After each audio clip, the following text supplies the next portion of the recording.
നമസ്കാരം. കേരളത്തിന്റെ ഒരു സാധാരണ ഗ്രാമപ്രദേശത്ത് നിന്നും മിമിക്രി വേദികളിലൂടെ മലയാളത്തിലെത്തി, മലയാളത്തിൽ നിന്ന് ഇന്ത്യയിലെ മറ്റ് ഭാഷകളിലൂടെ വളർന്ന് ഏറ്റവും വിലപിടിപ്പുള്ള ഒരു സംവിധായകനായി മാറിയ മലയാളികളുടെ വളരെ പ്രിയപ്പെട്ട സിദ്ദിഖ് സാർ. ഓർമ്മയിലെന്നും സിദ്ദിഖ് സാർ തുടരുന്നു. ഗോഡ് ഫാദറിന്റെ റീ റെക്കോർഡിംഗ്, ജോൺ ഹോനായുടെ തീം എന്ന് പറയുന്നത്, അതെല്ലാം അപ്പം ആമുഖത്തിൽ എവിടെ ഞാൻ പറഞ്ഞ പോലെ സിദ്ദിഖ് ലാൽ കൂട്ടുകെട്ടിൽ വന്നിട്ടുള്ള ഒരു സിനിമ. നമ്മൾ 100 കോടി ക്ലബിന്റെ കാര്യം പറഞ്ഞു, ഏറ്റവും കൂടുതൽ ഓടിയത് പറഞ്ഞു, തീം പറയുന്നു, ക്യാരക്ടർ പറയുന്നു. ഇതൊക്കെ പറയുമ്പോഴും ബോധപൂർവം പലപ്പോഴും സിനിമയുടെ അക്കാഡമിക് ചർച്ചകളിൽ സിദ്ദിഖ് ലാൽ ചിത്രങ്ങളെ വളരെ വിരളമായിട്ട് കാണാൻ പറ്റുന്നുള്ളൂ എന്നുള്ളത് എനിക്ക് വ്യക്തിപരമായിട്ട് തോന്നിയിട്ടുണ്ട്. അല്ലേ? അത്രയും പോപ്പുലർ ആയിട്ടുള്ള സിനിമകളാണ് ഈ രണ്ട് കൂട്ടുകെട്ടും കൂടെ നമുക്ക് തന്നിട്ടുള്ളത്. ഞാൻ ഇത്തരം ക്യാരക്ടറുകളെ പറഞ്ഞതുകൊണ്ട് മറ്റൊരു നടൻ, അദ്ദേഹത്തിന്റെ ഒരു ക്യാരക്ടർ, അദ്ദേഹം സിനിമകളിൽ പലതിലും അഭിനയിച്ചിട്ടുണ്ട്, പല സിനിമകളുടെ ഭാഗമായിട്ടുണ്ടെങ്കിലും ജീവിതത്തിൽ എടുത്തു പറയാവുന്ന ഒരു ക്യാരക്ടർ എന്ന് പറയുന്നത് ചെയ്തിട്ടുള്ളത് സിദ്ദിഖ് ലാൽ ചിത്രത്തിലാണ്. അപ്പഹാജ ചേട്ടന്റെ സ്റ്റേറ്റ്മെന്റ് കേൾക്കാം. ഡയറക്ടർ സിദ്ദിഖിനെ പറ്റി പറഞ്ഞാണെങ്കിൽ ആദ്യം തന്നെ പറയാനുള്ളത്, പുള്ളി എൻ്റെ ഒരു റിലേറ്റീവ് ആയിരുന്നു. പിന്നെ റിലേഷൻ ആണെങ്കിലും കൂടുതൽ ഞാൻ അടുക്കുന്നത് എന്നെന്നും കണ്ണേറ്റെന്ന് പറഞ്ഞ ഫാസിൽ ഡയറക്റ്റ് ചെയ്ത പടത്തിൽ അവർ അസിസ്റ്റന്റ് ഡയറക്ടേഴ്സ് ആയിരുന്നു. അപ്പം ഈ ഷൂട്ട് ഫുള്ള്, അപ്പോൾ ഇവർ മിമിക്രിയിൽ നിന്ന് വന്നവരാണല്ലോ, അപ്പോൾ അതാദ്യം പറയണം. ഇവർ പുല്ലേപ്പടിയിലാണ് താമസിച്ചിരുന്നത്, സിദ്ദിഖ് ലാലും ഞാനും പുല്ലേപ്പടിയായിരുന്നു. അപ്പോൾ നമ്മുടെ ഹരിശ്രീ എന്നിട്ടൊരു ട്രൂപ്പ് ഉണ്ടായിരുന്നു. അവർ കലാഭവൻ കഴിഞ്ഞിട്ട് പിന്നെ ഹരിശ്രീ എന്ന് പറഞ്ഞൊരു ട്രൂപ്പ്, ഹരിച്ചേട്ടൻ എന്ന് പറയും, പുള്ളി മരിച്ചുപോയി. പുള്ളിയാണ് പപ്പൻ, പ്രിയപ്പെട്ട പപ്പൻ എന്നൊക്കെ ആ പടത്തിൻ്റെയൊക്കെ പ്രൊഡ്യൂസർ. അപ്പം ഞങ്ങൾ നെയ്ബേഴ്സ് ആയിരുന്നു ഹരിച്ചേട്ടൻ. അപ്പോൾ ഹരിച്ചേട്ടൻ്റെ അവിടെ നിന്നാണ് സൗണ്ടും കാര്യങ്ങളൊക്കെ ഇവർ കൊണ്ടുപോകുന്നത്.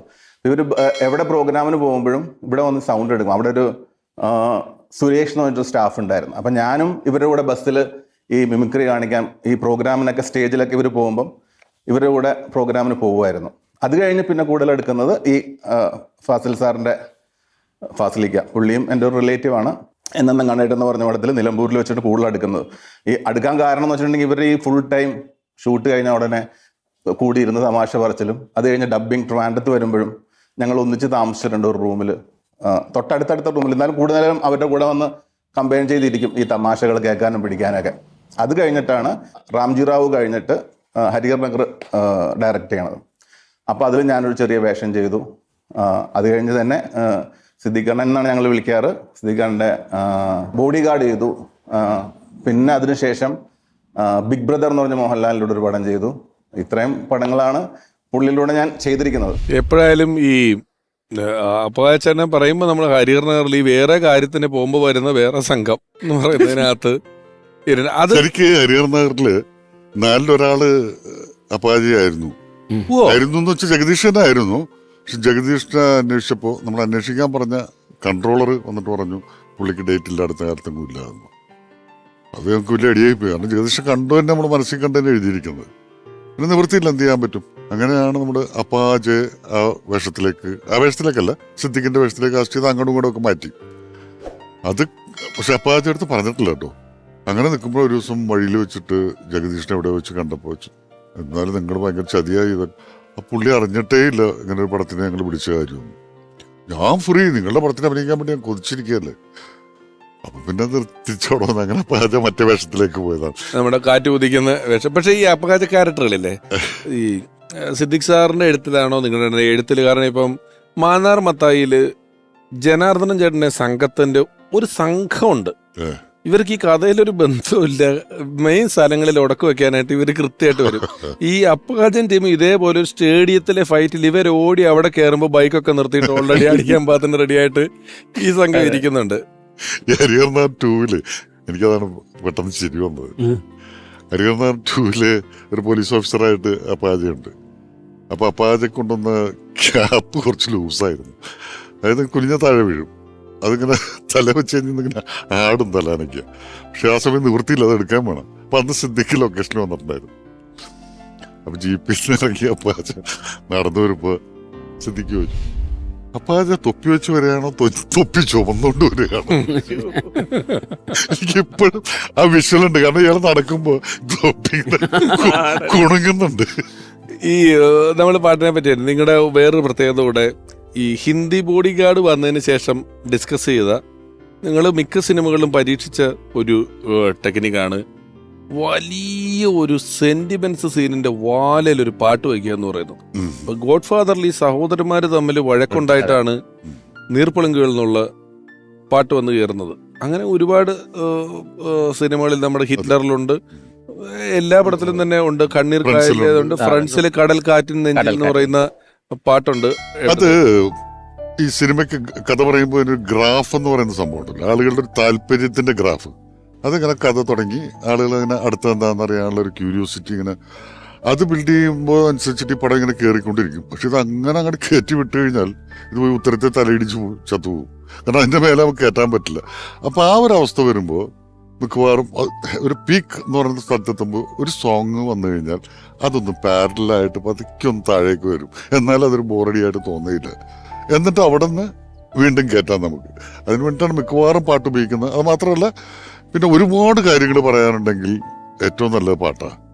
അവർ തമ്മിൽ ഇഷ്ടത്തിലായി, പ്രണയത്തിലായി, കുട്ടിയായി, അത് കഴിഞ്ഞിട്ട് ഭാര്യ മരിച്ചുപോയി എന്നൊക്കെ പറഞ്ഞിട്ട് വലിയ കഥയൊക്കെ വേണമെങ്കിൽ ഒരു ചെറിയ 3 മിനിറ്റ് പാട്ടിൽ പറയാം. ആ സീനിൽ പറയാൻ കഴിഞ്ഞാൽ ഒരുപാട് ടൈം എടുക്കും. ഇനി ഒരാളെ കൂടെ ഞാൻ വിളിക്കുകയാണ്. ഓർമ്മയിലെന്നും സിദ്ദിഖ് എന്ന ഈ പരമ്പരയിൽ സിദ്ദിഖ് ലാൽ മാർ ഹരിശ്രീ എന്ന് പറയുന്ന ട്രൂപ്പിൽ പ്രോഗ്രാം ചെയ്യുന്ന കാലം അവരോടൊപ്പം ഒരുപാട് സ്റ്റേജ് ഷോകളിൽ പങ്കെടുത്തിട്ടുള്ള നിരവധി സിനിമകൾ, ടെലിവിഷൻ ഷോകൾ, ഇതിലൂടെ എല്ലാം നമുക്ക് വളരെ പ്രിയപ്പെട്ട അതുല്യനായ ഒരു കലാകാരൻ.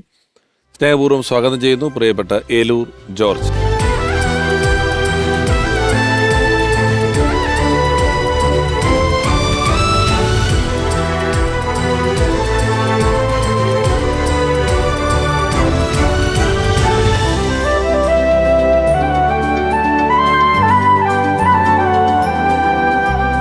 ജോർജ് ചേട്ടാ, ഒരിക്കൽ കൂടി സ്വാഗതം.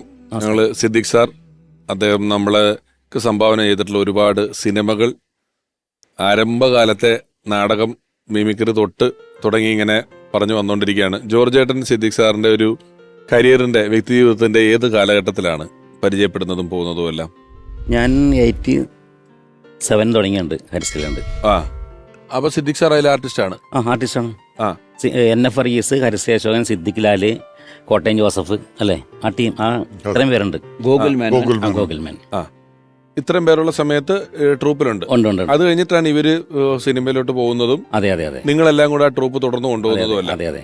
അല്ല, ആ കാലഘട്ടത്തിൽ ഒന്നിച്ച് ഒരു യാത്രയൊക്കെ ഭയങ്കര ഒരു പിക്നിക്ക്, അല്ലേ? പിക്നിക്കിന്റെ ഒരു സുഖമായിരുന്നു. ഭയങ്കര കൗണ്ടറുകളും, യാത്രയിൽ ഭയങ്കര കൗണ്ടറുകളാണ്. അങ്ങനെ കൗണ്ടറുകൾ എങ്ങനെ ജനിക്കണമെന്നുള്ളത് ഞാൻ അന്നാണ് ആദ്യമായിട്ട് കാണുന്നത്.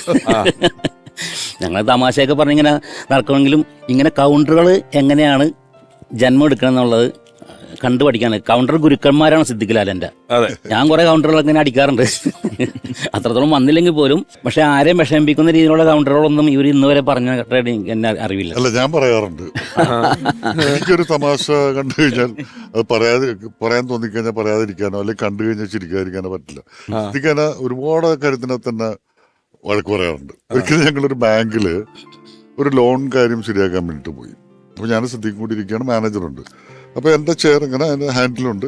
അത് കഴിഞ്ഞൊരു ഗ്യാപ്പ് ഇട്ടിട്ട് ചെയറിൻ്റെ സിദ്ദിഖ്, അതിനും 2 കൈയൊക്കെ ഉണ്ട്. അപ്പോൾ അതിലിരിക്കുമ്പോൾ കുറച്ച് ഞാൻ തമാശ സിനിമയുടെ കാര്യമൊക്കെ അയാൾ പറഞ്ഞു. അത് കഴിഞ്ഞിട്ട് കാര്യത്തിലേക്ക് കിടക്കാൻ, അപ്പോൾ സാറേ എന്ന് പറഞ്ഞപ്പോൾ ഒരു കാര്യമില്ലാണ്ട് ഒരാൾ ഡോർ തുറന്ന് കയറി വന്നു. ഞാൻ പറയാൻ പാടില്ല, നമുക്ക് കണ്ടു കഴിഞ്ഞാൽ ആദ്യം തന്നെ ഒരു അടി കൊടുക്കാൻ തോന്നില്ല ചില ആളുകളുണ്ട്. ഒറ്റ കാര്യമില്ല, നമുക്ക് അടുത്ത് വൈരാഗ്യമില്ല. അങ്ങനത്തെ ഒരാള് കത്രക്ക് ഇട്ടിട്ട് പേനയൊക്കെ വെച്ച് ഡയറിയൊക്കെ ഇട്ട് ഹലോ തുമ്പണ്ടി മാനേജറെ കൈ കാണിച്ചിട്ട് വന്നു. ഓർമ്മയുണ്ടോ? ആൾക്കൊരു പിടിയില്ല. ആലോചിച്ച് നോക്കൂ എന്നൊക്കെ പറഞ്ഞിട്ട് ഈ ക്ലൂ ഇടുമല്ലോ, കുറെ ക്ലൂ ഏലൂര് വെച്ച് രാത്രി 12 മണിക്ക് എന്നൊക്കെ പറഞ്ഞിട്ട് കുറെ ക്ലൂ ഒക്കെ മാനേജർക്കൊന്നും പിടുത്തങ്ങൾ. അപ്പം ഞങ്ങൾക്ക് ഭയങ്കര ഇറിറ്റേഷൻ, പറയാൻ പറ്റാണ്ട്. ഇയാൾ വന്നിട്ട് ഞാൻ ശ്രദ്ധിക്കാനിരിക്കുന്നതിൻ്റെ ഈ കസേര ഇതിന്റെ ഇടയിൽ കൂടി ഇങ്ങനെ കയറിയിട്ട് ഈ 2 പിടിയിലും പിടിച്ചിട്ട് ഇവിടെ അങ്ങോട്ട് ഇരുന്നു. ഇവിടെ കസേരയില്ല, അങ്ങോട്ട് വീണു. എനിക്ക് ചിരിക്കാതിരിക്കാൻ പറ്റില്ല. ഞാൻ ഭയങ്കരമായിട്ട് ചിരിച്ചു. സിദ്ദിഖിന് 2 കാലിൽ നക്കുന്നു, ചവിട്ടുന്നു, അങ്ങനെയൊക്കെ. അവിടെ നിന്ന് ഇറങ്ങി വന്നിട്ട് എന്ത് വൃത്തികേടോടെ ഞാൻ പറഞ്ഞതിന് ചിരിച്ചില്ല. പിന്നെ മരിച്ചു നമ്മള്. ആ ഒരു കുഴപ്പമുണ്ട്. ഒരു കൗണ്ടർ ഉണ്ടായ ഒരു അനുഭവം ഞാൻ പറയാം. ഞങ്ങളിങ്ങനെ പ്രോഗ്രാമിന് പോകണം, സമയം തെറ്റിയാണ് ഇവിടെ നിന്ന് പോണത്. രാത്രിയാണ്, ഒരു 7 മണിക്ക്, 10 മണിക്കാണ് ഷോ. വഴി ചോദിക്കുന്നു പറഞ്ഞുണ്ട്. അപ്പോൾ ഒരു സ്ഥലത്ത് നിർത്തി. അപ്പോൾ ചോദിച്ച്, ചേട്ടാ സുബ്രഹ്മണ്യ ക്ഷേത്രത്തിലേക്ക്. അപ്പോൾ അയാൾ പറഞ്ഞ് എന്തോരമുണ്ട്, എത്ര ദൂരം ഉണ്ടെന്ന് ചോദിച്ചപ്പോൾ അയാൾ പറഞ്ഞ് 5 കിലോമീറ്റർ എന്ന് പറഞ്ഞു. വണ്ടി എടുത്തപ്പോൾ തന്നെ ലാലേട്ടൻ വല്ലതൊന്നും കുറയുമോ എന്ന്. അപ്പൊ സിദ്ദിഖ 2 കിലോമീറ്റർ എന്നിട്ട് ചോദിക്കാം അപ്പൊ എന്തെങ്കിലും കുറയും. അങ്ങനെയാണ് കൗണ്ടറുകൾ ഉണ്ടാകണമെന്നുള്ളത് എനിക്ക് മനസ്സിലായി. അശോകൻ ചേട്ടന്റെ കാര്യം വരുമ്പോഴേ നമ്മൾ ഇപ്പം മാന്നാർ മത്തായി ഉണ്ട്, ഗോഡ് ഫാദർ ഉണ്ട്, പിന്നെ ക്രോണിക് ബാച്ചിലർ അല്ലേ ഇതിനിടയിൽ? പിന്നെ ക്രോണിക് ബാച്ചിലറാണ്. ക്രോണിക് ബാച്ചിലറാണ് ഒരു വലിയ വിഷയം. സിനിമയും തിരക്കുകളും ഒരുപാടുണ്ട്. ഏതെങ്കിലും കാലത്ത് ആ വിഷയം ഡിസ്കസ് ചെയ്തിട്ടുണ്ടോ? എങ്ങനെ? അത് ഹരിശേഷൻ ചേട്ടൻ സമയം ഇല്ലാണ്ട് പോകുന്നതാണോ, ക്യാരക്ടർ ഇല്ലാണ്ട് പോകുന്നതാണോ? അല്ല, അങ്ങനെ ക്യാരക്ടർ വന്നിട്ടില്ല. അതായത് ഇവർ പണ്ടേ പറയുന്ന ഒരു കാര്യമുണ്ട്, ഞാൻ വേഷം ചോദിക്കില്ല ഇവരോട്. കാരണം വെച്ചാൽ എന്നെ ഫോറിക്സാണ് എനിക്ക് വേണ്ടി ചോദിക്കുന്നത്. അപ്പോഴും ഇവർ പറഞ്ഞ മറുപടി എന്നോടാണ് മറുപടി പറഞ്ഞത്, എടാ നിനക്ക് തരാൻ പറ്റിയൊരു വേഷം വരട്ടെ, അപ്പൊ നമുക്ക് ഞങ്ങൾ തന്നിട്ടൊരു ഗുണം ഉണ്ടാവണം. അല്ല, അത് ചില എഴുത്തുകളിൽ ഞാനിങ്ങനെ ആലോചിച്ചിട്ടുണ്ട്. നിങ്ങൾ രണ്ടുപേരുടെ അഡ്രസ്സ് ഒരു കോമഡി സിനിമകളുടെ അഡ്രസ്സാണ്. ജഗതി ചേട്ടൻ കുറവാണ് നിങ്ങളുടെ സിനിമകൾ. ഇല്ല. തിരിച്ചൊന്ന് ആലോചിച്ച്, ജഗതി ശ്രീകുമാർ എന്ന് പറയുന്ന ഒരു നടന് കോമഡി സിനിമകളുടെ കഥ പറയുമ്പോൾ എല്ലാരും പറയുന്നുണ്ട് കുറവാണ്. ഫ്രണ്ട്സിലോ മറ്റാണ്. കാബൂളിവാല കഴിഞ്ഞിട്ട് ഫ്രണ്ട്സിലാണ് അദ്ദേഹം വരുന്നത്. ജോർജ് ചേട്ടനോ? ഞാൻ ലാലേട്ടന്റെ പടങ്ങളിലൊക്കെ ഞാൻ ചെയ്തിട്ടുണ്ട്. സിദ്ദിഖയുടെ പടത്തിൽ ഞാൻ ചെയ്യാനുള്ള ഭാഗ്യം കിട്ടിയില്ല ഇതുവരെ. മിക്ക സിനിമകളിലും എല്ലാത്തിലും ആ സൗഹൃദം ലാലേട്ടന് അന്നും ഇന്നും ആ സൗഹൃദം അല്ലേ? അതില് ചെറുതാണെങ്കിലൊന്നും പുള്ളിക്കാരനത് പരാതിയില്ല. അത് ഞാൻ വലുതാക്കും. അത് ഞാൻ വലുതാക്കും. 10 ഷോട്ടൊക്കെ ആക്കി മാറ്റും. സിദ്ദിഖയുടെ ദീപ്തമായ ഓർമ്മകളുമായി നിരവധി സിനിമകളിലൂടെ നമുക്ക് വളരെ പ്രിയപ്പെട്ട സീമ ജി നായർ. എന്നും എന്നോണം ഓർമ്മയിൽ വരുന്ന ഒരു വ്യക്തിത്വമാണ് സിദ്ദിഖേട്ടൻ്റെത്. ഞാൻ ആദ്യമായിട്ട് ക്രോണിക് ബാച്ചിലറാണ് ചെയ്യുന്നത്. അതിനു മുമ്പ് കാബൂളിവാലയ്ക്ക് വേണ്ടി എന്നെ വിളിച്ചതാണ്. പക്ഷേ അതേതോ കള്ള ഫോണാണ്, കള്ളത്തരത്തിൽ ആരോ വിളിക്കുന്നതാണെന്ന് പറഞ്ഞിട്ട് നിഷ്കരണം കാബൂളിവാല എന്ന് പറഞ്ഞ സിനിമയെ വേണ്ടാന്ന് വെച്ചവളാണ് ഞാൻ. അതിനുശേഷം ക്രോണിക് ബാച്ചിലറിന് ചെല്ലുമ്പോഴാണ് ഈ കഥ കംപ്ലീറ്റ് ഞാൻ അറിയുന്നത്.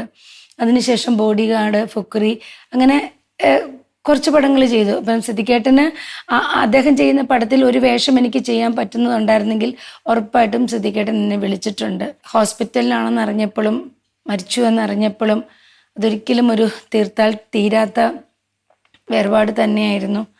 കാരണം എനിക്ക് ഏറ്റവും പ്രിയപ്പെട്ട 2 പേര് വിട്ടുപോയത് അടുത്തടുത്ത ദിവസങ്ങളിലായിരുന്നു. ഒന്ന് ശരണ്യയും ഒന്ന് സിദ്ദിഖേട്ടനും. 2 പേരും അടുത്തടുത്ത ദിവസങ്ങളിലാണ് മരിച്ചത്. എൻ്റെ ജീവിതത്തിൽ ഏറ്റവും അധികം എനിക്ക് കടപ്പാടും ബഹുമാനവും സ്നേഹവുമുള്ള ഒരു വ്യക്തിയാണ് സിദ്ദിഖേട്ടൻ. എനിക്ക് പറയാനുള്ളത്, ഞങ്ങൾ ഒരു 84 പിരിഞ്ഞ ശേഷം ഒരു 15 വർഷം യാതൊരു ബന്ധവുമില്ല. പിന്നെ സിദ്ദിഖായിട്ടൊരു സൗഹൃദം വരുന്നത് 2003-4 കഴിഞ്ഞ് ഈ മാ എന്ന് പറയുന്ന സംഘടന വരികയും സിദ്ദിഖ് ലാലും 41 മിമിക്രിക്കാരും എന്ന് പറഞ്ഞൊരു ടെലിവിഷൻ ഷോ ഇവര് പിരിഞ്ഞ ശേഷം ഇവര് തമ്മിൽ ഒരുമിച്ച് ഷോ നടത്തുന്ന ഞാനാണ്. ആ ഷോ വരുന്നു. ഇവർ രണ്ടുപേരെയും എങ്ങനെ വീണ്ടും ഒന്നിച്ചു എന്നൊക്കെ പലരും വന്നതിൻ്റെ അടുത്ത് ചോദിച്ചു. പിന്നെ ഇവർ രണ്ടുപേരെയും കൂടെ ഒരുമിച്ച് ചെയ്യാൻ പറ്റുമോ ഒരു സിനിമ, ഒന്ന് പ്രസാദ് ഒന്ന് ഇടപെടുമോ എന്നൊക്കെ പറഞ്ഞ് എൻ്റെ അടുത്ത് പലരൊക്കെ വന്നിട്ടുണ്ട്. ഞാൻ പറഞ്ഞു ഞാൻ അതിലൊന്നും ഇടപെടാറില്ല എന്ന് പറഞ്ഞു. പിന്നെ നമ്മൾ സിനിമ എന്ന് പറഞ്ഞാൽ പ്രോഗ്രാം ചെയ്യുന്ന സമയത്താണ് ഡെയിലി ഒരു സിനിമ ചെയ്യുന്ന പോലെ ഡെയിലി രാവിലെ ഉച്ചയ്ക്കും വൈകുന്നേരം 4 തവണ വിളിക്കുന്നതും ഈ 120 എപ്പിസോഡിൻ്റെ എല്ലാ ആർട്ടിസ്റ്റുകളായിട്ടുള്ള ചാറ്റിങ്ങിൻ്റെ എല്ലാം എഴുതുന്നതും ആയിട്ട് പിന്നൊരു 4-5 വർഷം കണ്ടിന്യൂസ് ഫോൺ കോളായിരുന്നു. ഈ മുമ്പുള്ളൊരു ബന്ധം ഇല്ലെങ്കിൽ പോലും അതിനുശേഷം പിന്നെ എക്സിക്യൂട്ടീവ് മീറ്റിംഗ് ഒക്കെ വരുന്ന സമയത്തൊക്കെ പുള്ളിയാണ് തീരുമാനിക്കുന്നത് ആരൊക്കെ എക്സിക്യൂട്ടീവ് മെമ്പേഴ്സ് വേണം. പുള്ളിക്ക് അറിയാം ഓരോ വ്യക്തിയുടെ A to Z പുള്ളിക്ക് അറിയാം മിമിക്രിക്കാരുടെ. ലാസ്റ്റ് നമ്മുടെ ജനറൽ ബോഡിയുടെ ഒരാഴ്ച മുമ്പ് എന്നെ വിളിച്ച് പറഞ്ഞു, എടാ ജനറൽ ബോഡി 27-ാം തീയതി ഇത്രാം തീയതി അല്ലേ? ഞാൻ പറഞ്ഞു ഞാൻ ഉണ്ടാവും കൂടാ എന്ന് പറഞ്ഞു. അത് കഴിഞ്ഞിട്ട് 26-ാം തീയതി എന്നെ വിളിച്ച് പറഞ്ഞു, എടാ എനിക്കൊരു ചെറിയ പനിയുണ്ട്, പനി കൂടുകയാണെങ്കിൽ ഞാൻ വരില്ല, എനിക്കൊന്ന് ഹോസ്പിറ്റലൈസ് ചെയ്യണമെന്ന് പറഞ്ഞു. ഞാൻ പറഞ്ഞു രാവിലെ ഒന്ന് വന്ന് തല കാണിച്ചിട്ട് പോയിക്കോ. ഞാൻ വന്നേക്കാന്ന് പറഞ്ഞു. ജനറൽ ബോഡി ദിവസം രാവിലെ 8 മണിക്ക് എന്നെ വിളിച്ച് പറഞ്ഞു, പിഷാരയുടെ അടുത്തും ഷാജോന്റെ അടുത്തൊക്കെ ഒന്ന് പറഞ്ഞേക്കണം, എനിക്ക് സുഖമില്ല, ഞാൻ ഹോസ്പിറ്റലിലോട്ട് പോവുകയാണെന്ന് പറഞ്ഞു. അന്നും പുള്ളി പോയി.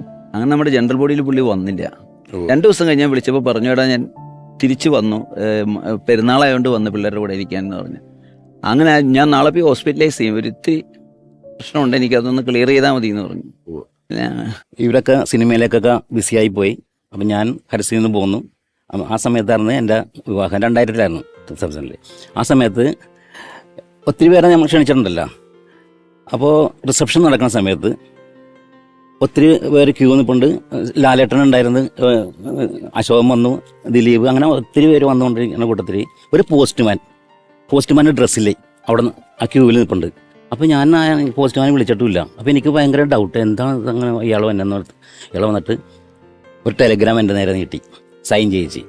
ടെലഗ്രാം ഞാൻ പൊട്ടിച്ച് നോക്കിയപ്പോൾ wish you happy marriage life George സിദ്ദിഖെന്ന്. സിദ്ദിഖ മദ്രാസിലായിരുന്നു. അത് അന്ന് അത്രയും നേരം കിട്ടിയേക്കണ ഗിഫ്റ്റുകളിൽ വെച്ച് ഏറ്റവും വിലമതിക്കാനാവാത്തൊരു ഗിഫ്റ്റാണ് ശരിക്കും പറഞ്ഞാൽ. അത് ഒത്തിരി നാൾ ഞാനത് സൂക്ഷിച്ചു വെച്ചിട്ടുണ്ടായിരുന്നു. നമ്മള് പോയതൊക്കെ മണ്ടന്മാര്. അല്ല ലാലേട്ടാ, ആളിവിടെ ഇല്ലെങ്കിലും ചെന്നൈയിൽ നിന്ന് അങ്ങനെയല്ല ലാലേട്ടാ. ഒരു ടെലഗ്രാം അടിക്കേണ്ട കാര്യമുള്ള എനിക്ക്, ഒരു ടെലഗ്രാം അടിക്കേണ്ട കാര്യം. അതാണ് അടുത്ത കല്യാണം ആവട്ടെ. നോക്കാം. അല്ല, ഞാൻ പറഞ്ഞത് ശരിയല്ലേ? ആ ഒരു മറന്നില്ല, നമ്മളെ മറന്നു. അല്ല, മറക്കാൻ ഒരു കാര്യം ചെയ്യാം. നമുക്ക് ഈ അവസരത്തിൽ നമ്മൾ പറയുന്ന ഒരു സൗഹൃദ സംഘം, നമ്മൾ സൗഹൃദങ്ങളെ കുറിച്ചാണ് പറയുന്നത്. ഇവരുടെ ഒരു ഇടയ്ക്കിടയ്ക്ക് ഒത്തുകൂടുന്നൊരു സൗഹൃദമുണ്ട് ഈ പ്രസാദേട്ടൻ, ലാലേട്ടൻ, സിദ്ദിഖയ്ക്കൊക്കെ. ആ സംഘത്തിലുള്ള ഒരാൾ തന്നെയാണ് സംഗീത സംവിധായകൻ ബേണി ഇഗ്നേഷ്യസ് എന്ന. ഇവർ ഇരട്ട സംവിധായകരായിരുന്നു എന്ന് പറയുന്നത് പോലെ തന്നെ ഇരട്ട സംഗീത സംവിധായകരായ ബേണി ഇഗ്നേഷ്യസിലെ ബേണി സാർ ഇപ്പോൾ സിദ്ദിഖിനെ ഓർക്കുന്നു. ഡയറക്ടർ സിദ്ദിഖ് സംവിധായകനാകുന്നതിന് മുമ്പ്, സ്ക്രിപ്റ്റ് റൈറ്റർ ആകുന്നതിന് മുമ്പ്, സിനിമയിലൊക്കെ പ്രവേശിക്കുന്നതിന് മുമ്പ് എൻ്റെ ബാല്യകാല സുഹൃത്താണ്. മിക്കവാറും ദിവസം സിദ്ദിഖിനെ ഞാൻ കാണും. ഞങ്ങൾ ഞായറാഴ്ച ഒരുമിച്ച് കൂടി ഒന്നെങ്കിൽ അദ്ദേഹത്തിൻ്റെ വീട്ടിലായിരിക്കും, അല്ലെങ്കിൽ ലാലിൻ്റെ ഫാദർ പോളിയേട്ടൻ്റെ വീട്ടിലായിരിക്കും. കുറേ നേരം ഇരുന്ന് തമാശയൊക്കെ പറഞ്ഞിട്ടേ പിരിയാറുള്ളൂ. എല്ലാ ദിവസവും എന്ന് പറഞ്ഞ ഓക്കെ ഒരു അരമണിക്കൂർ, ഒരു 1/2 കിലോമീറ്ററെങ്കിലും ഞങ്ങൾ ഒരുമിച്ച് നടന്നിട്ടാണ് ഞാൻ എൻ്റെ പ്രീ ഡിഗ്രിക്ക് പഠിക്കുന്ന സെൻറ്റ് ആൽബർട്ട്സ് കോളേജിൽ പോകും. അദ്ദേഹം ജോലി ചെയ്യുന്ന മുസ്ലിം സ്കൂളിലേക്ക് അദ്ദേഹം പോകും. ഒരു ദിവസം അദ്ദേഹം വളരെ മ്ലാനവതനായിരുന്നു. ഞാൻ ചോദിച്ചു, എന്ത് പറ്റി സിദ്ദിഖേ? ഒരു മൂഡിലല്ലോ, സാധാരണ പറയുന്ന തമാശയൊന്നും പറയുന്നില്ല. പറഞ്ഞു, ബേണി, ഞാൻ ഇന്നലത്തെ കൊണ്ട് എൻ്റെ കലാജീവിതം മതിയാക്കണം എന്ന് കരുതിയാണ് ഇപ്പോൾ ഇരിക്കുന്നത്. നീ ഒരിക്കലും ഞാൻ ഈ ഫീൽഡിലേക്ക് തിരിച്ചു വരില്ല. അതെന്ത് പറ്റി അങ്ങനെ ചിന്തിക്കാൻ എന്ന് പറഞ്ഞു. അവ പറഞ്ഞു, എനിക്ക് വളരെ വിഷമകരമായ ചില സംഭവങ്ങൾ ഇന്നലെ നടന്നു. പലരും എന്നെ ഇൻസൾട്ട് ചെയ്ത് സംസാരിക്കുന്ന പോലെ സംസാരിച്ചു. എനിക്ക് ഈ പണി പറ്റില്ല, എനിക്ക് എൻ്റെ ഈ മുസ്ലിം സ്കൂളിലെ ജോലി മതി, ഞാൻ അങ്ങനെ ജീവിച്ചോളാം എന്ന് പറഞ്ഞു. അപ്പോൾ എൻ്റെ ജ്യേഷ്ഠനൊക്കെ പറയുന്നത്, എൻ്റെ പലരും പറയുന്നതായിട്ടുള്ള ചില പോസിറ്റീവ് തോട്ട്സ് അല്ല എൻ്റെ മനസ്സിൽ പെട്ടെന്ന് വന്നു. ആയിരിക്കാം, ഞാനല്ല അത് പറഞ്ഞത്, എന്നെക്കൊണ്ട് ദൈവം പറയിപ്പിച്ചാണ്. ആ പറഞ്ഞതിൽ നിന്നും അദ്ദേഹത്തിൻ്റെ മനസ്സ് മാറി. പിന്നെ അദ്ദേഹം പൂർവാധികം ശക്തിയോടെ ഈ ഫീൽഡിലേക്ക് തിരിച്ചു വരണം, പല കാര്യങ്ങളും ചെയ്യണം എന്നുള്ളൊരു ശക്തമായ തീരുമാനത്തോടെയാണ് അദ്ദേഹം പിന്നീടുള്ള ദിവസങ്ങൾ കഴിച്ചു കൂട്ടിയത്. ഇത് ഞാൻ അറിയുന്നത് മനോരമ സൺഡേ സപ്ലിമെൻറ്റിൽ അദ്ദേഹം എന്നെപ്പറ്റി ഒരു പാരഗ്രാഫ് എഴുതിയിരിക്കുന്നു, സിദ്ദിഖ് ലാലിൻ്റെ ഒരു മുഴുനീള പേജിൽ. ഞാൻ ഉടനെ വിളിച്ചു, എന്താണ് എന്നെപ്പറ്റി എഴുതാൻ കാര്യം എന്ന് ചോദിച്ചു. അപ്പോഴാണ് പറഞ്ഞു, ബേണി, ഞാൻ എഴുതുന്നത് എൻ്റെ ഹൃദയത്തിൽ നിന്നാണ്, സത്യമാണ് പറയുന്നത് എന്ന് വെച്ചിട്ടുണ്ടെങ്കിൽ അന്നത്തെ നിങ്ങളുടെ വാക്കുകളാണ് എൻ്റെ ഹൃദയത്തെ മാറ്റിമറിച്ചത്. എനിക്ക് ഇതിൻ്റെ അകത്ത് മുന്നേറണം, ഒരുപാട് കാര്യങ്ങൾ ചെയ്യണം എന്നൊക്കെ തോന്നിയത്. അങ്ങനെയാണ് ഞാനിപ്പോൾ ഇവിടം വരെ എത്തിയ ഒരു ഡയറക്ടറായിട്ട് നിൽക്കുന്നത് എന്ന് പറഞ്ഞു. അത് ഞാൻ വെറുതെ പറയുന്നതല്ല എന്ന് പറഞ്ഞു. ഇത് പറഞ്ഞ് എനിക്ക് വിശ്വസിക്കാൻ പറ്റിയില്ല. പക്ഷേ അദ്ദേഹം എപ്പോഴൊക്കെ ഒരു അവസരം കിട്ടും, മരിക്കുന്ന ഒരു 5-6 മാസം മുമ്പ് ഞങ്ങൾ ഒരുമിച്ചൊരു അമൃത ടിവിയുടെ ഇൻ്റർവ്യൂ ഉണ്ടായിരുന്നു. അവിടെയും അദ്ദേഹം പറഞ്ഞു, സത്യത്തിൽ അദ്ദേഹത്തിൻ്റെ മനസ്സിൻ്റെ വലിപ്പമാണ് അദ്ദേഹത്തിനെ കൊണ്ട് പറയിപ്പിച്ചത്. അതേപോലെ പല സ്ഥലത്തും ഞങ്ങൾ ഒരുമിച്ച് വേദിയിൽ സംസാരിക്കുമ്പോഴും അല്ലാത്ത സമയത്തൊക്കെ അദ്ദേഹത്തിൻ്റെ എളിമയും അദ്ദേഹത്തിൻ്റെ മനസ്സിൻ്റെ വലിപ്പവും എനിക്ക് പ്രകടമായിട്ടുണ്ട്. അപ്പോൾ സത്യം പറഞ്ഞാൽ അദ്ദേഹം ഒരു ഡയറക്ടറോ സ്ക്രിപ്റ്റ് റൈറ്ററോ മാത്രമല്ല, ഒരു മഹാനായ വ്യക്തി കൂടിയാണ്. അതുകൊണ്ടാണ് അദ്ദേഹത്തെ പറ്റി ഒരു വാക്കുപോലും മോശം പറയാൻ ഒരാൾക്കും സാധിക്കില്ല. അദ്ദേഹത്തിൻ്റെ കലാപ്രതിഭയെ പറ്റിയോ അദ്ദേഹത്തിൻ്റെ ഡയറക്ടർ എങ്ങനെയാണെന്നൊന്നും നമ്മൾ പറയേണ്ട കാര്യമൊന്നുമില്ല, അതെല്ലാവർക്കും അറിയാവുന്നതാണ്. അപ്പം അദ്ദേഹത്തിനും സത്യത്തിൽ കലാകാരന്മാർക്ക് മരണമില്ല എന്ന് പറഞ്ഞാൽ അദ്ദേഹത്തിന് മരണമില്ല. ഒരു സംഗീത സംവിധായകൻ വന്ന സ്ഥിതിക്ക് അഫ്സലിക്കയുടെ ഒരു പാട്ടും കൂടെ, അത് നമ്മളിപ്പോൾ പാടിയതെല്ലാം ദാസേട്ടൻ പാടിയ പാട്ടുകളും എം ജി അണ്ണൻ പാടിയ പാട്ടൊക്കെയാണ്. അഫ്സലിക്ക തന്നെ സിദ്ദിഖയുടെ പടത്തിൽ പാടിയിട്ടുള്ള ഒരു പാട്ടിന്റെ 4 വരി കേൾക്കാം. ഇപ്പം സിദ്ദീഖ് ലാൽ സിനിമകൾ നമ്മളൊക്കെ ഗാനമേളകൾക്ക് പാടിക്കൊണ്ട് കിടക്കുന്ന സമയത്താണ് നിങ്ങളുടെ സിനിമകളിലെ പാട്ടുകൾ. അപ്പോൾ ഞാൻ നേരത്തെ പറഞ്ഞില്ല, ബാലകൃഷ്ണൻ സാറിൻ്റെ ഒരു ഡിഫറെൻറ്റ് മ്യൂസിക് വന്നപ്പോൾ നമ്മളൊക്കെ നല്ല നല്ല പാട്ടുകൾ എന്നുള്ള. പക്ഷെ അങ്ങനെ ഒരിക്കലും വിചാരിച്ചിട്ടില്ല ഇവരുടെയൊക്കെ സിനിമകളിൽ പാടാൻ സാധിക്കുമെന്നൊന്നും വിചാരിച്ചില്ല. പക്ഷേ വലിയൊരു ഭാഗ്യമാണ്. പക്ഷേ ഇവർ രണ്ടുപേരും സെപ്പറേറ്റ് ആയപ്പോഴാണ് ലാലേട്ടൻ്റെ സിനിമയിൽ കല്യാണരാമനിൽ ബേണി ഇഗ്നീഷ്യസ് മ്യൂസിക്കിൽ എനിക്ക് ഒരു തുടക്കം കിട്ടിയത്. പിന്നെ അതിന് ശേഷം ലാലേട്ടൻ്റെ തന്നെ പുലിവാൽ കല്യാണം, അങ്ങനെ കുറേ സിനിമ ഹിറ്റ് പാട്ടുകൾ എനിക്ക് ഉണ്ടായി. പിന്നെ അതിന് ശേഷമാണ് സിദ്ദീഖ എന്നെ ബോഡി ഗാർഡിലും പിന്നെ അതേപോലെ ഭാസ്കർ ദി റാസ്കളും. പക്ഷേ ഏറ്റവും വലിയൊരു ഭാഗ്യം ഇവർ പിരിഞ്ഞെങ്കിലും ഇവർ ചേർന്ന് ചെയ്തൊരു ഷോ ഉണ്ടായിരുന്നു US-ൽ 2016 സിദ്ദീഖ് ലാൽ ഷോ. അതിൽ എനിക്ക് ഇവരെല്ലാവരും ഉണ്ടായിരുന്നു. ഞാനുണ്ടായി, എല്ലാവരും ഉണ്ടായി. ജോർജ് ചേട്ടൻ ഉണ്ടായിരുന്നില്ലേ? ഇല്ല ഇല്ല, ലാൽ സാറ്, അശോകൻ ചേട്ടൻ എല്ലാവരും ഉണ്ടായിരുന്നു. എല്ലാവരും ഉണ്ടായിരുന്നു. അത് നല്ല പരിപാടിയായിരുന്നു. അതൊരു ശരിക്കും ഷോ അല്ല, അതൊരു വലിയൊരു കുടുംബയാത്ര എന്ന് തന്നെ പറയാല്ലേ ലാലേട്ടാ. എല്ലാവരും ഒരുമിച്ച്. അപ്പം അത് ലൈഫിൽ കിട്ടിയ ഏറ്റവും വലിയൊരു ഭാഗ്യമാണ്. അപ്പം എന്തായാലും ഇവരുടെ സിനിമകൾ കണ്ട് വളർന്ന് ഇവരുടെ കൂടെ വർക്ക് ചെയ്യാൻ പറ്റിയതൊക്കെ വലിയൊരു ഭാഗ്യമായിട്ട് തന്നെ കരുതുകയാണ്. എന്തായാലും സിദ്ദീഖ് സാറിൻ്റെ സിനിമയ്ക്ക് വേണ്ടി എനിക്ക് പാടാൻ കിട്ടിയ ഭാഗ്യം, ആ ഒരു പാട്ട് ഞാൻ പാടുക. അപ്പോൾ ഭാസ്കർ ദി റാസ്കലിലെ ഒരു പാട്ടാണ്. ദീപക് ദേവ് ആണ് ഹരിനാരായണൻ ലിറിക്സ് എഴുതി. കാബുളിവാല, ഇതുപോലെ കാബുളിവാലയിൽ എന്നെ പാടാൻ വിളിച്ചു. അശോകൻ ചേട്ടനെ പാടാൻ വിളിച്ചു. എന്നെ അഭിനയിക്കണേ മുമ്പ് നമുക്കൊന്ന് പാടി തുടങ്ങാമെന്ന് പറഞ്ഞില്ല, ലാലാണ് എന്നെ വിളിക്കണം. ഞാനാ വിളിച്ചത്. കാരണം അവൻ ഈ ഹൃദയവാഹിനിയൊക്കെ പാടുന്ന ഞാൻ കേട്ടിട്ടുണ്ട്. അപ്പൊ ഇതിനകത്ത് ഒരു പാട്ടുണ്ടല്ലോ, ഒരു ഹൈപ്പിച്ചു ഈ മണ്ണും. അപ്പൊ അത് പാടാനായിട്ട് അശോകന്റെ ഡിഫറൻറ്റ് ശബ്ദമായിരിക്കും എന്ന് കരുതിയിട്ടാണ് അശോകനെ കൊണ്ടുപോയത്. എന്നിട്ട് എന്ത് പറ്റി സംഭവിച്ചത്? പാവം മരിച്ചില്ല. കാരണം എന്താ അറിയാമോ, SP സാറൊക്കെ ഇരിക്കാണ് അല്ല, മ്യൂസിക് ഡയറക്ടർ. SP വെങ്കടേഷ്. ഞാൻ ചെല്ലുമ്പോ SP വെങ്കടേഷ് നിലത്തിങ്ങനെ ഇരിക്കുന്നു മുറിയില്, ഒരു ഗിറ്റാറിസ്റ്റ്, ഹാർമോണി, ഡോലി, ഇവൻ കട്ടിലേലിരിക്കുന്ന സിദ്ദിഖ് ഇരിക്കുന്നു. എന്നോട് ഇരിക്കാൻ പറഞ്ഞ് എൻ്റെ ഉള്ള ഇടിക്കാൻ തുടങ്ങി. അദ്ദേഹത്തിന് മുമ്പിൽ എന്നോട് പാടാൻ. ഞാൻ എനിക്ക് പറ്റൂല, പറ എന്നും പറഞ്ഞ് എന്നെ കൊണ്ട് പാടിച്ച് ഇദ്ദേഹം ആ മൂളി തന്നു. പിറന്നൊരു ഈ മണ്ണും തന്നെ. അത് തുടങ്ങണ തന്നെ 5:30 കട്ടക്കാറ്റ്. അവിടെ തുടങ്ങിയിട്ട് മണ്ണും അതൊക്കെ നിലാവും പകലും അവിടെ മഞ്ഞും. എന്നിട്ട് എന്തിനോ ആ വഴി പോയി ഞാൻ. തുടക്കമൊക്കെ നന്നായിട്ട് തന്നെ പാടി കേട്ടോ. പുള്ളിക്കും ഭയങ്കര ഹാപ്പിയായിരുന്നു. ഈ പറഞ്ഞ എന്തിനോ ആ നോ വന്നോടി പുള്ളിയും പറഞ്ഞു. എന്നിട്ട് അവിടെ നിന്ന് നമ്മൾ രണ്ടുപേരും ശ്രമിച്ചു. ഒന്ന് ഡക്ലസ് എന്ന് പറഞ്ഞ പാട്ടുകാരനെ പച്ചാളത്തുള്ള അവനെ നോക്കി. പിന്നെ വേറൊരു പാട്ട്, പിന്നെ ആരാ പാടിയതല്ലേ, മലേഷ്യവാസ്. ഈ പാട്ടിന്റെ ഈ നോ പറഞ്ഞ പാട്ടിനെ പറ്റി പറയുമ്പം നമ്മൾ പറഞ്ഞ പല പാട്ടുകളും നോ പറയാതെ യെസ് പറഞ്ഞ് പാടിത്തന്ന അഫ്സലിക്കയുടെ സാന്നിധ്യത്തിന് ഈ ഒരു അവസരത്തില് ഓർമ്മയിലെത്തും എന്ന് പറയുന്ന ഈ പരിപാടിയുടെ ഭാഗത്തു നിന്നും ഹൃദയപൂർവ്വമായ നന്ദി അറിയിക്കുന്നു. അഫ്സലിക്ക, വളരെ നന്ദി.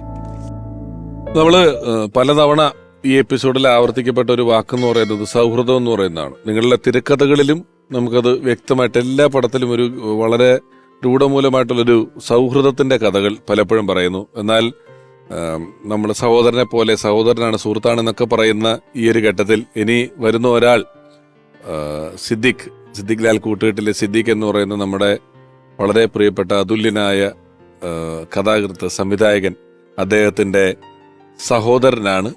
വളരെ സ്നേഹത്തോടെ ഓർമ്മയിലെന്നും സിദ്ദീഖ് എന്ന ഈ പരമ്പരയിലേക്ക് സ്വാഗതം ചെയ്യുന്നു പ്രിയപ്പെട്ട സാലിക.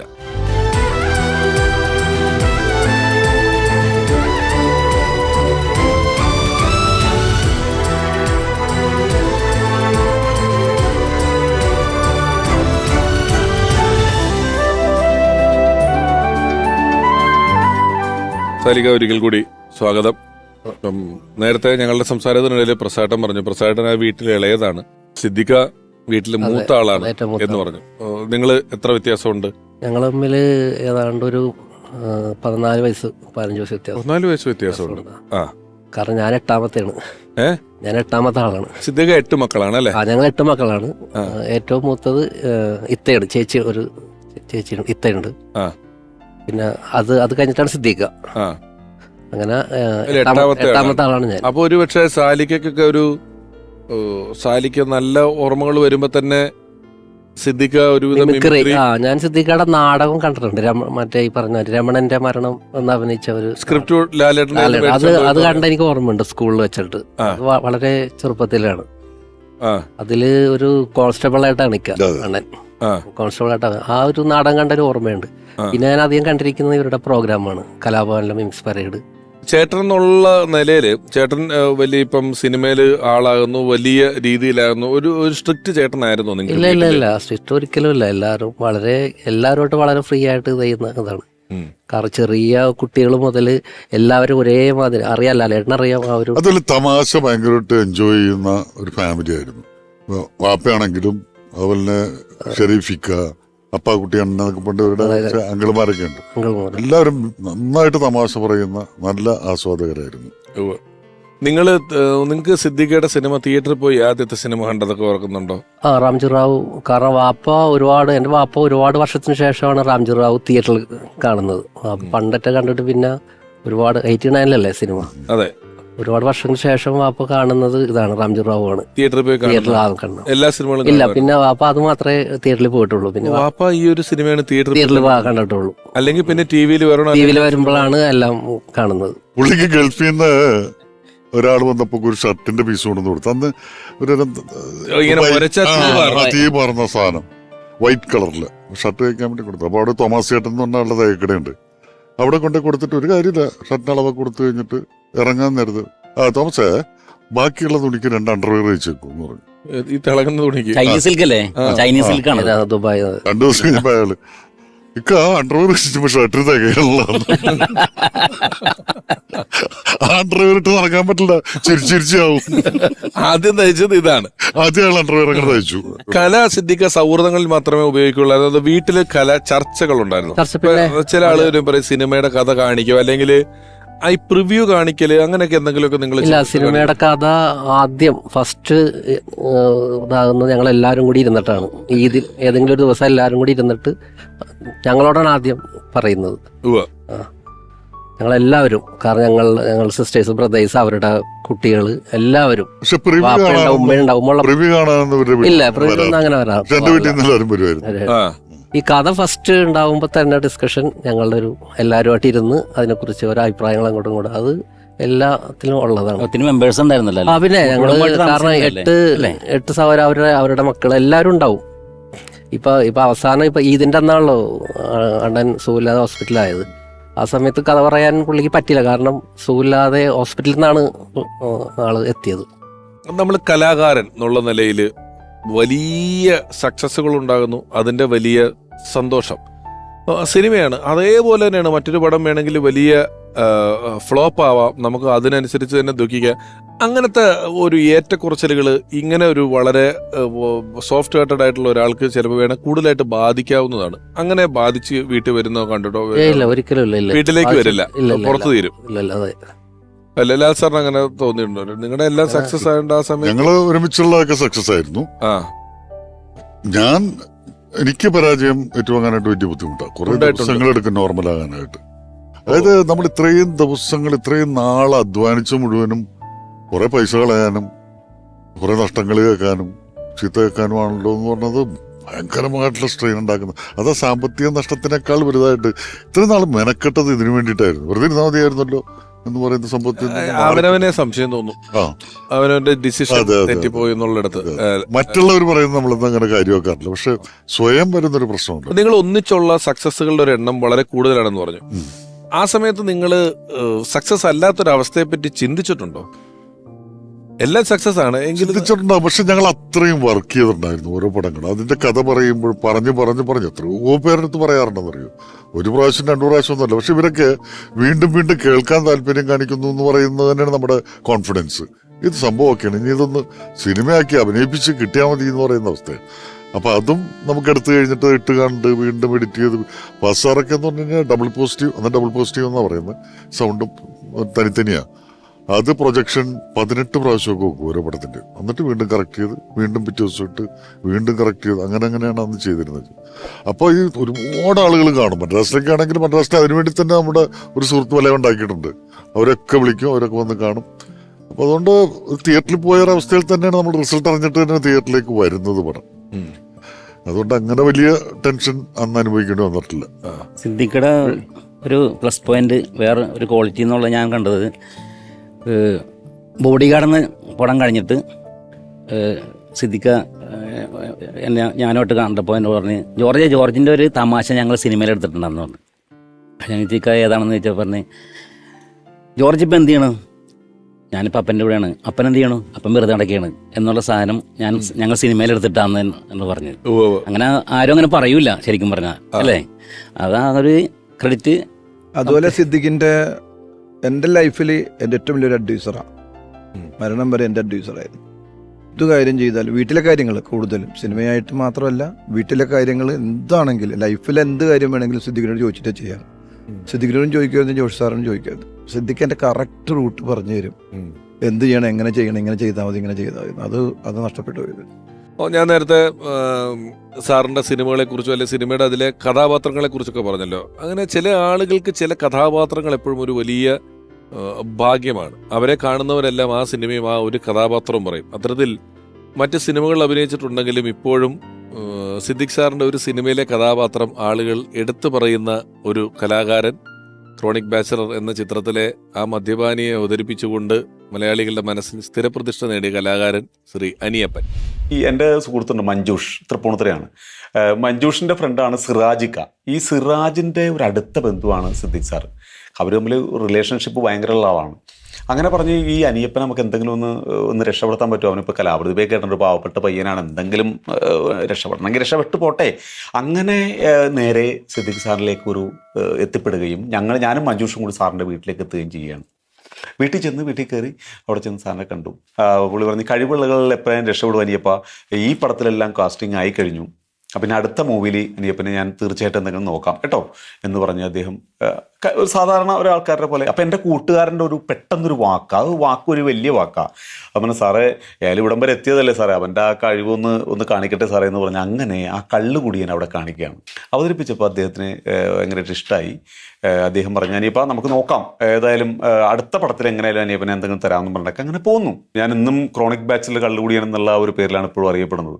ഞാൻ അന്ന് ആ സമയങ്ങളിൽ ഞാൻ 10-26 സിനിമ അഭിനയിച്ചെങ്കിലും പക്ഷെ ഇപ്പോഴും ആൾക്കാർ പറയുന്നത് ക്രോണിക് ബാച്ചിൽ കള്ളുകുടിയൻ. ഞാൻ ദേവസ്വം ബോർഡിൽ ജോലി ചെയ്യുമ്പോഴും പിഷാരടിക്ക് അറിയാം, നടക്കൽ വന്നിട്ടും ആൾക്കാർ പറയും ദേ കുടിയൻ നിൽക്കണം അമ്പലത്തിൽ വന്നിട്ട്. അപ്പോൾ ഇപ്പോഴും അറിയുന്നത് ആ ക്രോണിക് ബാച്ചിൽ കുടിയൻ എന്നാണ്. ഒരു വിദേശയാത്ര കോവിഡിന്റെ സമയത്തൊക്കെ ഒന്ന് അവിടെ പെട്ടുപോയി. കുറച്ചധികം നാൾ അവിടെയായിരുന്നു, അമേരിക്കയിലായിരുന്നു 6 മാസത്തോളം. അതൊരു വലിയ പെടലായിരുന്നു ആ സമയത്ത്. അത് കഴിഞ്ഞ് പെട്ടു വന്നിട്ടാണ് അതും കഴിഞ്ഞ് ഒരു സിനിമയുടെ പണിപ്പുരയിലായിരുന്നു തോന്നുന്നല്ലേ അദ്ദേഹം നമ്മുടെ വീട്ടിൽ പിരിഞ്ഞു പോകുന്ന സമയത്ത്. അതെ അതെ, ഒരു സിനിമയുടെ എഴുത്തും വെച്ചിട്ടുള്ളൊരു പടത്തിന്റെ ഒരു ഇതായിരുന്നു. ആ സമയത്താണ് അസുഖം വരുന്നതും ആശുപത്രിയിലാകുന്നതും. ഞങ്ങളുടെ സംഘടനയിലാണെങ്കിലും ഈ പറഞ്ഞ പോലെ സിനിമാ ലോകത്താണെങ്കിലും എല്ലാം ഇത്തിരി സ്പീഡായിരുന്നു കേട്ടോ. നമുക്ക് അങ്ങനെ പെട്ടെന്ന് വയ്യാന്ന് നമ്മൾ കേൾക്കലും സിദ്ദിഖയുടെ വിയോഗവും തമ്മിലുള്ള ദൂരം വളരെ ചെറുതായിരുന്നു. അറിയിച്ചില്ല. ഞാൻ സുഖമില്ലാന്ന് അറിഞ്ഞിട്ട് എന്നെ ഹോസ്പിറ്റലിൽ ഐസിയുലാണെന്ന് പറഞ്ഞ് ഞാൻ ഞെട്ടിപ്പോയി. ഞാൻ കാണാൻ വേണ്ടി പോയി ഐസിയുല് ഞാൻ കയറി. എന്നെ ആരും കയറ്റുന്നുണ്ടായിരുന്നില്ല. ഞാൻ സിദ്ദിഖിനെ കണ്ടോ തകർന്ന് തരിപ്പണമായി പോയി. കാരണം നമുക്കൊരാൾക്ക് സുഖമില്ലാതെ കിടക്കുന്നു പറയുമ്പോൾ നമ്മുടെ മനസ്സിലൊരു രൂപമുണ്ടല്ലോ, അതൊന്നും അല്ല അവിടെ കണ്ടത്. അവിടെ വെച്ച് ഞാൻ തല ഇറങ്ങിയിട്ട് പിന്നെ അവരെ കൂടി എന്നെ അവിടെ കിടത്തി വെള്ളമൊക്കെ തന്ന് കുറേ നേരം അവിടെ കിടത്തിയിട്ട് ആ മുറി കിടത്തിയിട്ടാണ് ഞാൻ പുറത്തു വന്നത്. കാരണം അങ്ങനെ മാറിപ്പോയിരുന്നു. ആ അവസ്ഥ വരെ പുള്ളി ഇത് അറിയിക്കാണ്ട് വെച്ചിരുന്നു എന്നുള്ളതാണ്. ആരോടും പറഞ്ഞിട്ടില്ല. ഈ പറഞ്ഞ മാതിരി ലാലേട്ടൻ കാണുന്നത് സെക്കൻഡ് ഇതിലാണ്. ആദ്യം പുള്ളി കുറച്ച് ദിവസം ഒരു വേറെ ഹോസ്പിറ്റലിൽ പുള്ളി അഡ്മിറ്റ് ആയിരുന്നു, ഒരു 10-15 ദിവസത്തോളം. അതാരും പുള്ളി ആരടുത്തും പുള്ളി അണ്ണൻ ആരോടും പറയണ്ടെന്ന് വളരെ സ്ട്രിക്റ്റ് ആയിട്ട് പറഞ്ഞതുകൊണ്ട് നമ്മൾ ആരോടും പറഞ്ഞില്ല. കാണണ്ട, ആരും വന്ന് ഈ അവസ്ഥയിൽ ഇങ്ങനെ ഹോസ്പിറ്റലിൽ അഡ്മിറ്റ് ആണെന്നുള്ള ആരും അറിയണ്ട, എന്നെ ആരും വന്ന് കാണണ്ട എന്നുള്ളൊരു ഇതുണ്ടായിരുന്നു, ആഗ്രഹമായിരുന്നു പുള്ളിക്ക്. അതൊരു മസ്റ്റായിരുന്നു. അതാണ് നമ്മുടെ ജനറൽ ബോഡിയിൽ വരാതെ പോയി എന്ന് പറഞ്ഞ ഹോസ്പിറ്റലിൽ അതാണ് പോയത്. ഈ 15 ദിവസം പോയി എന്ന് പറയാം, ഡോക്ടറിനെ അറിയാം. ഫസ്റ്റ് അഡ്മിറ്റ് ചെയ്ത ഹോസ്പിറ്റലിൽ നിന്നാണ് ഒരു ദിവസം പുള്ളി ലീവ് എടുത്തിട്ടാണ് അന്ന് ഈദിന്റെ അന്നാണ് വീട്ടിൽ വരുന്നത്. അന്ന് ഉച്ചക്ക് വന്നിട്ട് രാത്രിയാണ് വീണ്ടും ഹോസ്പിറ്റലിലേക്ക് പോവുകയാണ്. അപ്പൊ ഇതിനെല്ലാം ഞങ്ങളെല്ലാവരും ഒത്തുകൂടുന്ന ഒരു ഇതാണ്, സിദ്ദിഖയുടെ വീട്ടിലാണ് കൂടുന്നത്. അങ്ങനെ ആ സമയത്ത് രാത്രി ഒരു 10 മണിക്കാണ് പുള്ളി വീണ്ടും പോകുന്നത്. വളരെ ടയേർഡായിട്ടാണ് പോകുന്നത്. ഒരു ദുശീലങ്ങളില്ലാത്ത ആളാണ്. അപ്പോ അതെടുത്ത് പറയണം, ഒന്നുമില്ല, സിഗരറ്റ് വലിയില്ല, മുറുക്കലില്ല.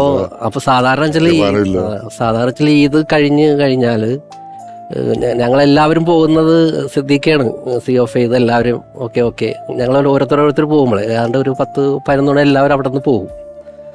അപ്പോൾ അന്ന് സംഭവിച്ചതല്ല, ഇക്കാണ് എല്ലാവരെയും ബൈ പറഞ്ഞു പോകുന്നത് ഹോസ്പിറ്റലിലേക്ക്.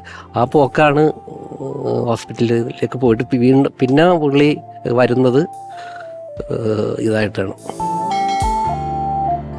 സിദ്ദിഖ് എന്ന സംവിധായകനെ കുറിച്ച് പറയുമ്പോൾ ഞാൻ നേരത്തെ പറഞ്ഞിരുന്നു, സിദ്ദിഖ് ലാൽ കൂട്ടുകെട്ടിൽ തെരുവിൽ നിന്നും പെറുക്കി ജീവിക്കുന്ന കന്നാസ് കടലാസ് മുതൽ സാധാരണക്കാരായ കലാകാരന്മാർക്ക് അസാധാരണമാം വിധം സാധാരണമായ ആൾക്കാരുടെ കഥ പറഞ്ഞ് എത്രത്തോളം അസാധാരണമായ ദൂരങ്ങളിലേക്ക് എത്താൻ സാധിക്കുമെന്നതിൻ്റെ ഒരു വലിയ തെളിവാണ് സൽമാൻ ഖാനെ വെച്ച് ബോഡി ഗാർഡ് എന്ന് പറയുന്ന ഒരു ചിത്രം 100 കോടി ക്ലബിലെത്തിക്കുന്നത് വരെ ഒരു സംവിധായകൻ സാധാരണ എറണാകുളത്തെ ഒരു നാട്ടിൻപുറത്ത് നിന്നും ജനിച്ചു വളർന്ന് എത്തുക എന്ന് പറയുന്നത്. ഇത്രയും സമയം സിദ്ദിഖ് എന്ന സംവിധായകന്റെ ബാല്യകൗമാര യൗവനങ്ങളിലൂടെ, അദ്ദേഹത്തിന്റെ കരിയറിലൂടെ, അദ്ദേഹം എന്ന വ്യക്തിയിലൂടെ എല്ലാം നമ്മൾ യാത്ര ചെയ്തു, അദ്ദേഹത്തിന്റെ ഓർമ്മകൾ പങ്കുവച്ചു. ഒരുപാട് സൂപ്പർ ഹിറ്റ് സിനിമകളെ കുറിച്ച് അതിനോടൊപ്പം നമ്മൾ സംസാരിച്ചു. സഹപ്രവർത്തകരായിട്ടുള്ള ഒരുപാട് പേര് ഇവിടെ എത്തി. അതിൽ ഏറ്റവും എടുത്തു നന്ദി പറയുന്ന ഒന്ന് ലാൽ സാർ.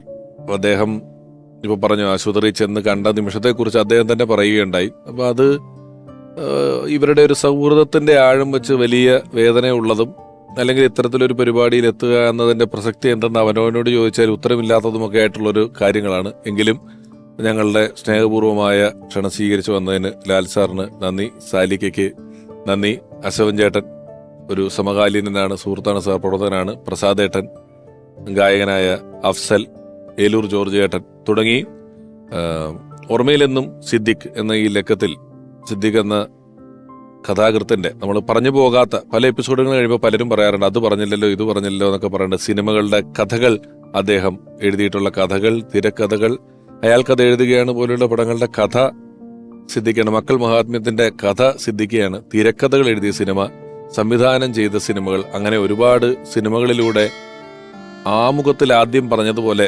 തകർക്കാനാവാത്ത റെക്കോർഡുകളുടെ ഉടമയായി സിദ്ദിഖ് ലാൽ കൂട്ടുകെട്ട് എന്ന് പറയുന്ന ആ കൂട്ടുകെട്ടിൽ വന്ന സിദ്ദിഖയുടെ ഓർമ്മകളിലൂടെയുള്ള ഓർമ്മയിലെന്നും സിദ്ദിഖ് എന്ന ഈ ഒരു പരമ്പരയുടെ ഈ ലക്കം പൂർണ്ണമാകുന്നു. അതിന് തൊട്ടുമുമ്പായി നമുക്ക് ആൽബം സൈനിങ്.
നമ്മളെല്ലാം സ്നേഹിക്കുന്ന സിദ്ദിഖയുടെ സഹോദരൻ സാലിക്കയ്ക്ക് പ്രിയപ്പെട്ട ലാൽ സാർ അമൃത ടിവിയുടെ ഭാഗത്തു നിന്ന് ഒരു ഉപഹാരം സമർപ്പിക്കുന്നു.